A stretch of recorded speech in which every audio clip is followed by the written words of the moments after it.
എന്നിട്ട് മറ്റുള്ളവരുടെ സന്തോഷത്തിൽ നമുക്കും ചേരാം.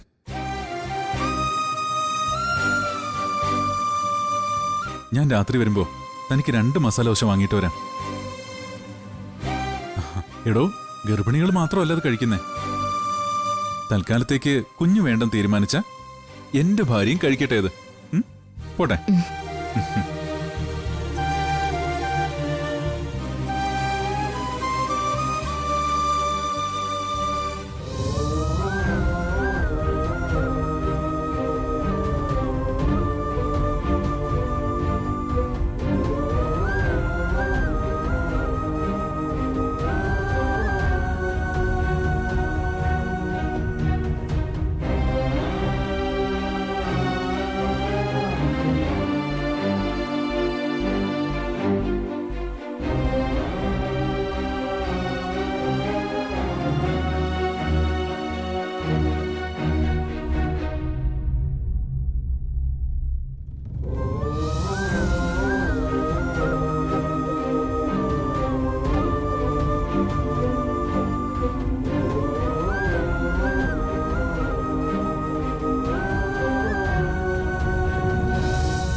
പലതവണ ഫോൺ വിളിച്ചിട്ടും ഡോക്ടർ എടുത്തില്ല.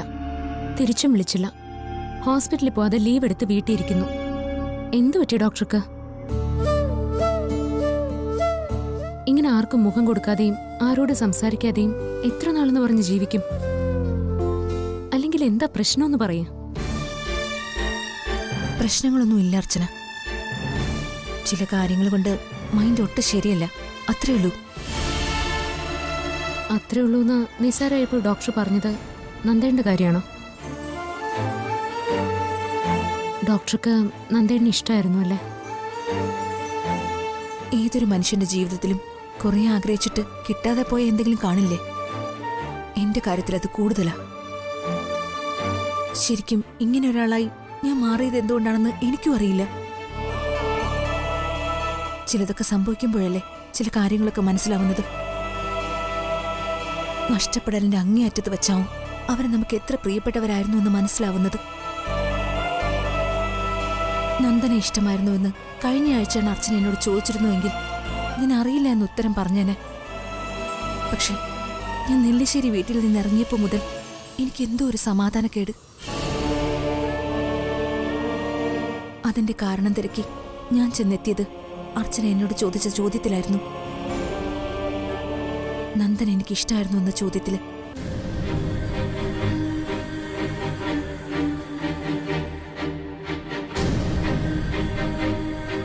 അതിനിപ്പോഴും എന്റെ കയ്യിൽ ഉത്തരയില്ല അർച്ചന. ഇപ്പോഴും ഇഷ്ടം തോന്നിയിരിക്കണം. അല്ലെങ്കിൽ അവന്തിക ഗർഭിണിയായതിൽ ഞാനെന്തിനു വിഷമിക്കണം? ചിലർ നമ്മൾ അറിയാതെ തന്നെ നമ്മുടെ മനസ്സിൽ സ്ഥാനം പിടിക്കും. നമ്മളതറിയുമ്പോൾ വല്ലാതെ വൈകുകയും ചെയ്യും.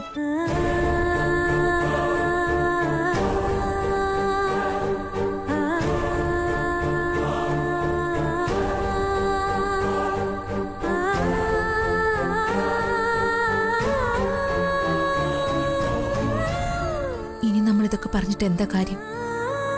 വെറുതെ അതോർത്ത് വിഷമിക്കാന്നല്ലാതെ. എനിക്ക് പലപ്പോഴും തോന്നിയിട്ടുണ്ട് ഡോക്ടറും നന്ദേണ്ണനും ഒന്നിച്ചെങ്കിലെന്ന്. എന്നെങ്കിലും എല്ലാവരും അറിഞ്ഞ് അവന്തിയെടുത്തി നന്ദേണ്ണന്റെ ജീവിതത്തിൽ നിന്ന് ഒഴിഞ്ഞു പോയതിനു ശേഷം ഞാനിത് നന്ദേണ്ണനോട് പറയാനും ഇരിക്കുകയായിരുന്നു. ഇനിയും അത് സംഭവിച്ചുകൂടായികയില്ല ഡോക്ടർ. ഇനി അത് വേണ്ട അർച്ചന. അങ്ങനൊരു പ്രതീക്ഷ ഞാൻ മനസ്സിൽ വെക്കുന്നില്ല. ഇതിപ്പോ ഞാൻ മനസ്സിൽ കൊണ്ടു നടന്ന് വളർത്തിയൊരു ബന്ധം മാത്ര. അതിനെ ഞാനായിട്ട് തന്നെ ഒഴിവാക്കി തുടങ്ങുകയും ചെയ്തു. അതിന്റെ ആവശ്യമില്ലെന്നാ ഞാൻ പറഞ്ഞു വരുന്നത്. ഇന്നല്ലെങ്കിൽ നാളെ അവന്തിക എന്ന സ്ത്രീ മുഴുവനായും നന്ദേണ്ണന്റെ ജീവിതത്തിൽ നിന്ന് പോവും. എനിക്ക് ഉറപ്പാത്. എന്നാൽ ആ ഉറപ്പ് എനിക്കില്ലെന്നുള്ളതാ സത്യം. ഞാനും അങ്ങനെയൊക്കെ കരുതി തന്നെയായിരുന്നത്. പക്ഷേ ഇപ്പം മനസ്സിലാവുന്നുണ്ട് അതൊരിക്കലും സാധ്യതയില്ലാത്ത പാഴ്മോഹമാണെന്ന്. എന്തൊക്കെ വെറുപ്പെന്ന് പറഞ്ഞാലും തനിക്കൊരു കുഞ്ഞിനെ തരാൻ പോകുന്ന സ്ത്രീയോട്, തന്നെ അച്ഛനാക്കാൻ തയ്യാറെടുക്കുന്ന ഒരു ഭാര്യയോട് ഏതെങ്കിലും ഒരു ഘട്ടത്തിൽ നന്ദന് ക്ഷമിക്കണമെന്ന് തോന്നിയാൽ അവിടെ തീരില്ലേ എന്റെ ഇഷ്ടവും കാത്തിരിപ്പൊക്കെ? അച്ഛൻ, അമ്മ, അവസാനം എന്റെ ഇക്ക, ആ വലിയ നഷ്ടങ്ങളോടൊപ്പം ഞാൻ ഇനിയും വിലയിടാത്ത ഈ നഷ്ടത്തിനെയും ചേർത്ത് വെച്ചോളാം. നന്ദേണ്ണ ഒരിക്കലും അങ്ങനെ ഒരു കാര്യം ചെയ്യുമെന്നും എടുത്തിയോടെല്ലാം ക്ഷമിച്ച് പുതിയൊരു ജീവിതം തുടങ്ങുമെന്നും ഞാൻ വിശ്വസിക്കുന്നില്ല. അത്രയ്ക്ക് വെറുപ്പ് നന്ദേണ്ണ മനസ്സിലുണ്ട് അവരോട്. മനുഷ്യന്റെ മനസ്സും തമ്മിലുള്ള ബന്ധങ്ങളും നമ്മൾ കരുതുന്നതിനേക്കാൾ അപ്പുറമാണ് അർച്ചന. അതിനൊരുപാട് ആഴത്തിലുള്ള തലങ്ങളുണ്ട്. മനുഷ്യബന്ധത്തോളം കൊഴിഞ്ഞു മറിഞ്ഞ മറ്റൊന്നും ഈ ലോകത്തില്ല. മനുഷ്യനല്ലേ, കാലങ്ങൾ മാറുന്നതിനൊപ്പം മാറും, മറക്കും. കണ്ണകന്ന മനസ്സകന്നു ഞാൻ കേട്ടിട്ടുണ്ട്. അതാ ഞാൻ വീട്ടിൽ തന്നെ ആർക്കും മുഖം കൊടുക്കാതിരുന്നത്. ഡോക്ടറിനെ ഞാൻ വീണ്ടും തിരുത്തുമല്ല, എങ്കിലും ഞാൻ പറയാം. നന്ദേട്ടൻ തിരിച്ചു വന്നതിന് ശേഷം അവർ തമ്മിൽ അങ്ങനെ ഒരു ബന്ധം ഉണ്ടായിട്ടുണ്ടോ എന്നതിൽ എനിക്ക് സംശയമുണ്ട്. നന്ദേട്ടൻ ആ സ്ത്രീയെ ഒരു മനുഷ്യ സ്ത്രീയെ പോലും കാണാൻ പറ്റില്ലെന്ന് എന്നോട് പറഞ്ഞിട്ടുണ്ട്. ഇപ്പോഴും നടന്ന ഒന്ന് ഉൾക്കൊള്ളാനും നന്ദേട്ടൻ തയ്യാറുമല്ല. അവന്തിക ഗർഭിണിയാണെന്നുള്ള കാര്യം എനിക്ക് ബോധ്യപ്പെട്ടതാണ്. പിന്നെ അത് അവഗണിച്ചിട്ടോ ഉൾക്കൊള്ളാതിരുന്നിട്ടോ എന്താ കാര്യം? അവന്തിക ഗർഭിണിയായത് അത്ഭുതമെന്ന് പറയാനാവില്ലല്ലോ. പറയേണ്ടി വരും. സ്വന്തം നിലനിൽപ്പിനും വാശിക്കും പകപോക്കലിനും എന്ത് തരം താഴ്ന്ന കളിയും കളിക്കാൻ മടിയില്ലാത്തവളാ അവന്തിക. അത് നമുക്ക് ബോധ്യമുള്ളൊരു കാര്യമല്ലേ? നന്ദേട്ടന്റെ ഉള്ളിൽ മാത്രമുള്ള, അത് ആരോടും പുറത്തു പറയാൻ പറ്റാത്ത ഒന്നുകൂടി എനിക്കിപ്പോ തോന്നുന്നുണ്ട്. അവന്തികയുടെ വയറ്റിൽ വളരുന്ന കുഞ്ഞിന്റെ അച്ഛൻ നന്ദേട്ടനല്ല.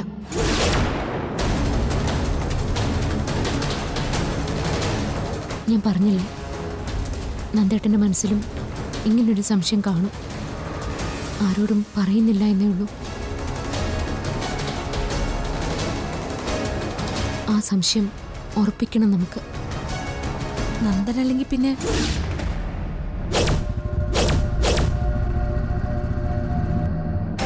അതെനിക്കും അറിയില്ല.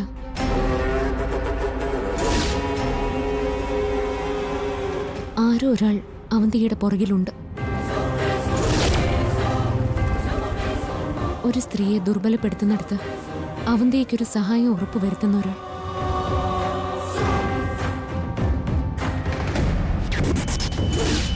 അവന്തികയെ പോലെ തന്നെ ചിന്തിക്കുകയും പ്രവർത്തിക്കുകയും ചെയ്യുന്ന നമ്മുടെ കൺവെട്ടത്തില്ലാത്തൊരു മനുഷ്യൻ.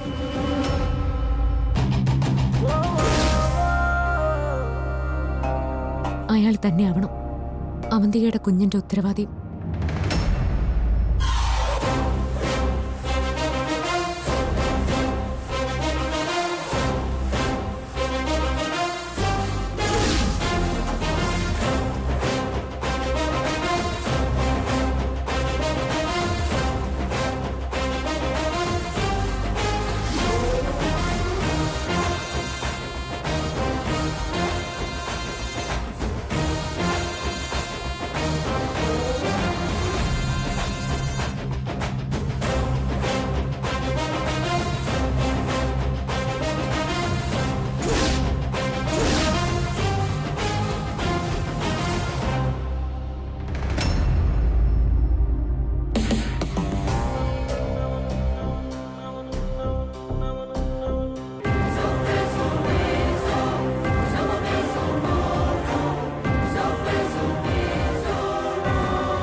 How are you, my dear? Very, very fine. പെട്ടെന്നെന്താ കാണണമെന്ന് തോന്നാനും സംസാരിക്കാനും ഒരു ആഗ്രഹം? വിശേഷിച്ചെന്തെങ്കിലും? ഞാൻ ക്യാരിയിങ് ആണെന്നുള്ളതാ ഏറ്റവും വലിയ വിശേഷം.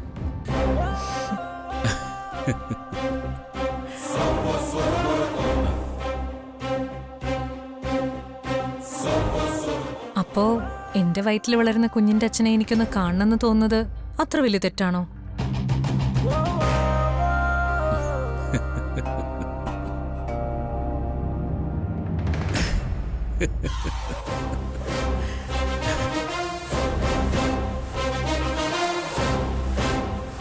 എന്ത് ചിരിക്കുന്നേ? ഏയ്, വെറുതെ ചിരിച്ചതാ. കുഞ്ഞിന്റെ അച്ഛനെ കാണണമെന്ന് തോന്നുമ്പോ എന്നെ എപ്പോ വേണമെങ്കിലും വിളിക്കാം. ഭർത്താവിനെ കാണണമെന്ന് തോന്നുമ്പോ അവിടെ വീട്ടിൽ തന്നെ ഉണ്ടല്ലോ. അത് ഡമ്മിയല്ലേ? എല്ലാ അർത്ഥത്തിലും ഒരു ഡമ്മി. ഞാൻ ഗർഭിണിയാണെന്ന് അറിഞ്ഞപ്പോ മുതല് പാലിന് തീ പിടിച്ച പോലെ നടക്കുന്നുണ്ട്. എന്റെ ഭർത്താവ് എന്ന് പറയുന്നവനും അവന്റെ സഹായികളായ MBBS നേടിയ മണ്ടിയും ബുദ്ധിശാലി എന്ന് സ്വയം പ്രഖ്യാപിച്ചിരിക്കുന്ന അടുക്കളക്കാരി. നന്ദൻ ഇപ്പോഴും ഉറപ്പില്ല എന്താ ഏതാന്നൊന്നും. ഞാനൊരു കാര്യം ചോദിക്കട്ടെ?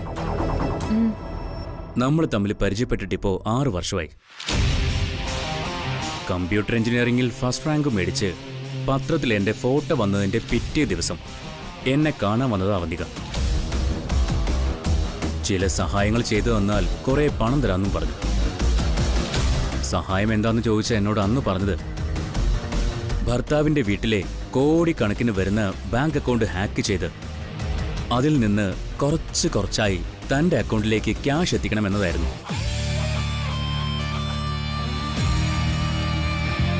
ബാങ്കിലെ മാനേജറുടെ കൂടി സഹായം കിട്ടിയപ്പോ ആ ജോലി എളുപ്പം നടന്നു. ഇപ്പോഴും നടന്നുകൊണ്ടിരിക്കുന്നു. അതെ, ചോദിക്കാൻ വന്ന ചോദ്യം ധനുഷ് ഇപ്പോഴും ചോദിച്ചില്ലല്ലോ. അതിലേക്കാണ് ഞാൻ വരുന്നത്. ഇതിനിടയ്ക്ക് നമ്മൾ തമ്മിൽ എപ്പോഴോ സ്നേഹത്തിലായി. സ്വന്തം ഭർത്താവ് ഒരിക്കലും തിരിച്ചു വരില്ല എന്ന് ഉറപ്പ് പറഞ്ഞതോടെ ആ സ്നേഹം നമ്മളായിട്ട് തന്നെ വളർത്തി വലുതാക്കി. പിന്നീട് നന്ദൻ തിരിച്ചു വന്നുവെന്ന് അവന്തിക പറഞ്ഞപ്പോ എനിക്കത് വല്ലാത്ത ഷോക്കായിരുന്നു. അന്ന് വെറുമൊരു 20കാരന്റെ പ്രണയത്തകർച്ച എന്ന പോലെ ഞാൻ വിഷാദ രോഗത്തിന് അടിമയായി പോകേണ്ടതായിരുന്നു. പക്ഷെ അവിടെയായിരുന്നു അവന്തിക എന്നെ ഞെട്ടിച്ചത്. ഈ ലോകത്തിലെ ആര് വിചാരിച്ചാലും നമ്മളെ തമ്മിൽ പിരിക്കാൻ പറ്റില്ലെന്ന് അവന്തിക എന്നെ വിളിച്ചു പറഞ്ഞ ആ നിമിഷം അവന്തിക എന്ന സ്ത്രീ ഞാൻ മനസ്സിലാക്കിയതിനും അപ്പുറമാണെന്ന് ഞാൻ തിരിച്ചറിഞ്ഞു.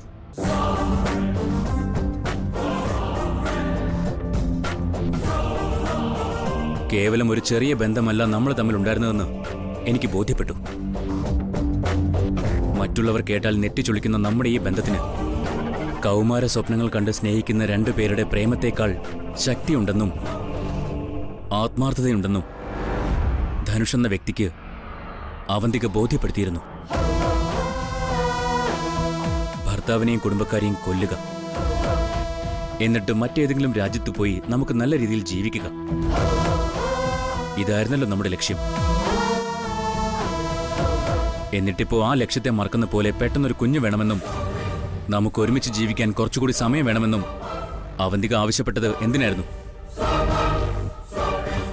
അതാണ് ഞാൻ ചോദിക്കാൻ വന്ന ചോദ്യം.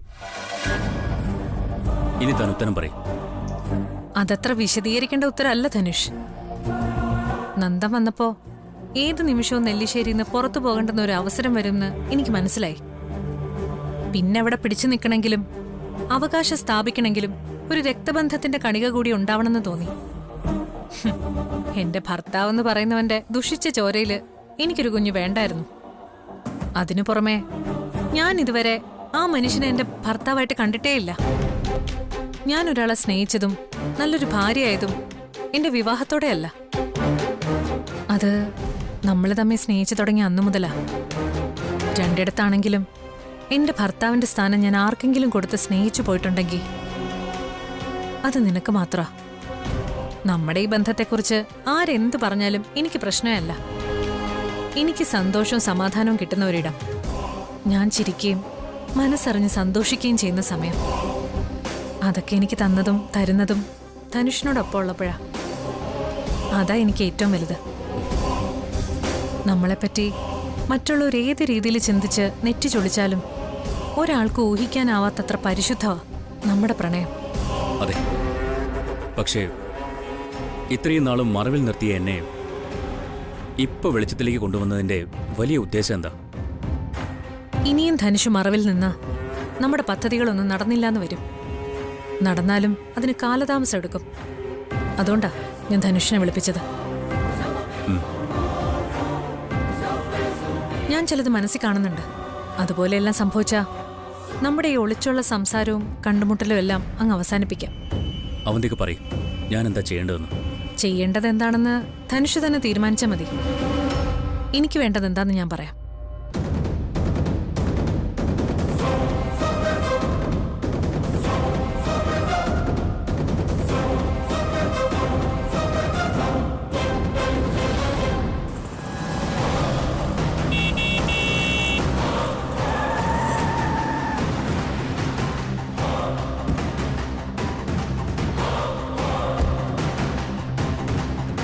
നിങ്ങൾക്ക് കണ്ണൊന്നും കണ്ടൂടെ? മിററിൽ വണ്ടി തട്ടി നിങ്ങൾ അറിഞ്ഞില്ലേ? വണ്ടിയല്ല സാറേ, ചിലപ്പോ തട്ടിയും മുട്ടിയെന്നൊക്കെ ഇരിക്കും. അങ്ങനെ തട്ടിയാൽ തന്നെ ഒരു സോറി പറയാനുള്ള മര്യാദ കാണിക്കണ്ടേ? ഞങ്ങൾക്ക് ഇത്തിരി മര്യാദ കുറവാ. താൻ ഏതാടോ?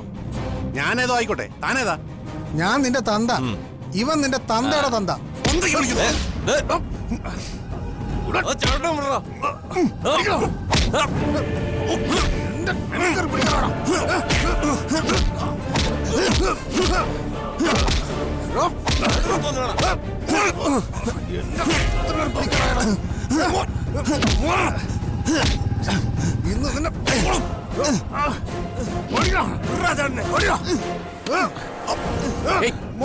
എന്താ എന്താ പ്രശ്നം? എന്താ ചേട്ടന്മാരെ, എന്താ പ്രശ്നം? എന്താ? എന്റെ കാറിന്റെ മിററിൽ ബൈക്ക് കൊണ്ട് തട്ടിച്ചിട്ട് ഒരു മര്യാദയില്ലാതെ കൂളായിട്ട് പോകാൻ ശ്രമിക്കുക. അത് ചോദിച്ചാനാ ഇവന്മാര്. എന്താ ചേട്ടന്മാർ ഇത്? അതിനാണോ ഈ ഒന്നും നല്ലതൊക്കെ? നീ ഇതിലിടപെടണ്ട. നീ വേറെ ഏതോ വഴിക്ക് പോകാൻ വന്നല്ലേ, ആ വഴി അങ്ങ് പോയാ മതി. അതെങ്ങനെയാ സുഹൃത്തെ? ഞാനും ഈ നാട്ടിലൊരു പൗരനല്ലേ. ഇതുപോലുള്ള പാവപ്പെട്ടവന്മാരുടെ തലയിൽ വെറുതെ ചെന്ന് കേറുമ്പോ എങ്ങനെയാ കണ്ടില്ലെന്ന് നടിച്ചു പോവുക? എങ്കിൽ പൗരനും മേടിക്കും ഞങ്ങളുടെ കയ്യിൽ നിന്ന്. ഇവന്റെ ജാട തീർത്തിട്ടേ ഞങ്ങൾ ഇവിടെ നിന്ന് പോകുന്നുള്ളൂ. എന്നാ പൗരൻ ചെല്ല്, നീ ഇങ്ങോട്ട് പോണം. സുഹൃത്തെ, നിങ്ങളെ കണ്ടറിയാം ഒരു മാന്യനാണെന്ന്. ഇങ്ങനെയുള്ള സാഹചര്യങ്ങളൊന്നും ശീലം കാണില്ല. അതുകൊണ്ട് കുറച്ച് പുറകിലോട്ട് നിൽക്കുക. ഇനി വാ. ഇപ്പൊ മനസ്സിലായടാ പൗരനെന്ന് പറഞ്ഞ എന്താണെന്ന്. ഒരാള് പാവമാണെന്ന് കണ്ട നിനക്കൊക്കെയുള്ള സൂക്കേടാ. അങ്ങോട്ട് കയറി വഴക്കുണ്ടാക്കി പിന്നെ കോംപ്രമൈസ് ചെയ്ത് പണം പിരിക്കുക. അതല്ലടാ നിന്റെ ഉദ്ദേശം. എന്നാലേ ഞാൻ ഉള്ളിടത്തത് നടക്കില്ല. തെറ്റ് എവിടെ കണ്ടാലും ഞാൻ ഇടപെടും. ഇടപെട്ടിരിക്കും.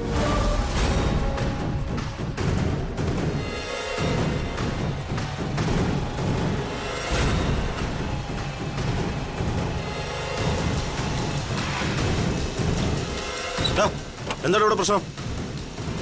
ഞാൻ പറയാം സാറേ.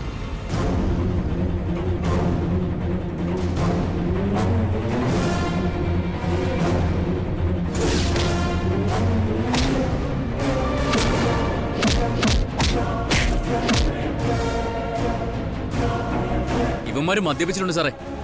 വെറുതെ പ്രശ്നം ഉണ്ടാക്കുന്നതാ. മാന്യനായി പുള്ളി അധിക്ഷേപിക്കുകയും കയ്യേടം ചെയ്യാനും ശ്രമിച്ച ഇവർക്കെതിരെ കേസെടുക്കണം. എന്നിട്ട് ശിക്ഷ വാങ്ങിക്കൊടുക്കണം. അല്ല, കേസൊന്നും വേണ്ട സാറേ. ഇനി മറ്റു പ്രശ്നങ്ങളൊന്നും ഉണ്ടാക്കാതിരുന്നാൽ മതി. ഇതങ്ങനെ വെറുതെ വിട്ടാൽ പറ്റില്ല സാറേ. ഇന്ന് നിങ്ങളോട് കാണിച്ചതേ നാളെ ഇവന്മാർ മറ്റാരുടെങ്കിലും കാണിക്കും. ഇന്നത്തോടെ ഈ പരിപാടി ഇവന്മാർ നിർത്തണം.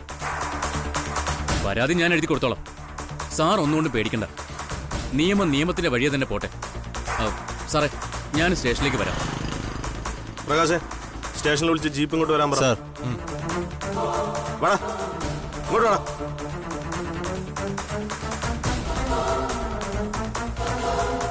സാർ ധൈര്യമായിട്ട് വെക്കോ. ബാക്കിയെല്ലാം ഞാൻ ഏറ്റു. സാറ് പൊയ്ക്കോ. കയറിക്കോളൂ. താങ്ക്സ്.